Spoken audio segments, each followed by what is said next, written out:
پیلۆسی دەم بە پێکەنین چەکوشەکەی لە ئەندامی کۆنگرێسی باڵای کۆمارەکان کێڤن مککارتی وەرگرت بەر لەوەی وتارەکەی پێشکەش بە ئەنجومەنی نوێنەران بکات. کاتێک ئەندامە نوێیەکان سوێندی یاسایی دەخۆن، کۆنگرێسمان نوێ دەبێتەوە و دێموکراسیمان بەهێزتر دەبێت بۆ گەشتبینی فەلسەفەی نمونەیی و نیشتیمانپەروەریەی ئەمانە دەیگوازنەوە.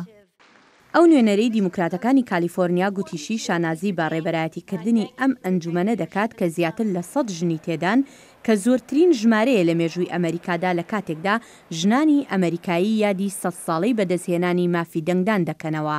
ئەو داوای لە ئەندامانی کۆنگرێس کرد کە هاوکاری بکەن بۆ چارەسەرکردنی کێشەکان و ڕێز لە بیرروڕای یەکتر بگرن تەنانەت کاتێک هاوڕاژ نەبن لەگەڵ یەکدا. من پەیمان دەدەم ئەم خولەی کۆنگرێس شەفاف، دوولایەنە و یەگرتوو دەبێت کە هەوڵ دەدات بگات بە هەموو بەشێشی ئەم خانەیە و سەرانسەری بەشەکان و سەرانسەری وڵاتەکەمان. مککارتی کە ڕێبەری نوێی کەمینەیە پەیمانیدا بە ڕوحێکی هاوکاریەوە کار بکات. ئێمە لە ئێستادا دەچینە قۆناغێکی حکوومەتیدا بەشبووەوە، بەڵام ئەمە بیانوون نییە بۆ ئەنجامەدانی کارەکانمان. ئێمە زۆر باش دەبین ئەگەر لە جیاتی تۆڵەکردنەوە سەرنجمان لەسەر یەکێتیکی باشتر بێت. سەرۆکی ئەمریکا داناڵد ترامپ لە کۆنگرێکی ڕۆژنامەوانی چاوەڕوان نەکراودا لە کۆشکی سپی پیرۆزبایی لە پلۆسی کرد بۆ بەدەستهێنانی ئەو پۆستە بۆ دووهەم جار. هیوادارین بتوانین پێکەوە زۆر لە کارەکان بە ئەنجام بگەێنین و پێم وابێت بە ئەنجامیان دەگەێنین. وا بزانم هەندێک جیاواز دەبێت لەوەی کە زۆر کەس بیری لێ دەکەنەوە جا بۆیە پیرۆزبایی لە نانسی دەکەم. لەو کۆنگرەیەدا سەرۆک ترامپ زۆر بەپەلە پاش پیرۆزبایەکە چووە سەر مەسەلەی ئاسایشی نیشتیمانی.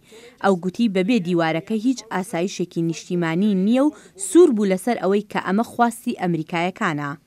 ئەو گوتی هەرگیز ئەوەندە پشتیوانیم نەبووە ئەوەتای لە هەفتەی ڕابردووە هەم بۆ لەسەر هەڵوێستەکانم بۆ ئاسایشی نیشتیمانی و کۆنتڕۆڵکردنی سنوور و بێگومان دیوارەکە یان بربەست. دەستپێکردنی ئەم خولەی کۆنگرێس لە کاتێکدایە نزیکەی 2 هەفتەیە بەشێک لە حکوومەتی ئەمریکا داخراوە بەهۆی کێشەی پەسەند نەکردنی بودجە لە کاتێکدا دیموکراتەکان ئامادە نەبوون 5 میلیارد دلار خەرجی دیواری یاسایشی نێوان ئەمریکا و مەکسیک پەسەند بکەن و سەرۆک ترامپیش ئامادە نەبوو بودجەی نوێ مۆر بکات بەبێ ئەوە. بڕیارە ئەمڕۆهەینی سەرۆک ترامپ لەگەڵ ڕێبەرانی کۆنگرێس لە کۆشکی سپی کۆ ببێتەوە بۆ تاوتێکردنی کۆتایی هێنان بە داخستنی کاروباری حکومەت. ئەم کۆبوونەوەیش ڕۆژێک پاش ئەوە دێت ئەندامانی کۆنگرێس شەوی پێنجشەمە دەنگیاندا بۆ کردنەوەی کارەکانی حکوومەتی فیدراڵی و بۆ پەسەندکردنی دابینکردنی بودجە بۆ وەزارەتی ئاسایشی نیشتیمانی هەتا سەرەتای مانگی 2. بەڵام هیچ کام لەم بڕیارانە ئەو 5 میلیارد دلاری سەرۆک ترامپی بۆ دیوارەکەی سەر سنوور تێدا نەبوو. نزیکەی 2 هەفتەیە 800,000 کارمەندی فیدراڵی کارەکانیان پەک خراوە یان بەبێ موچە کار دەکەن.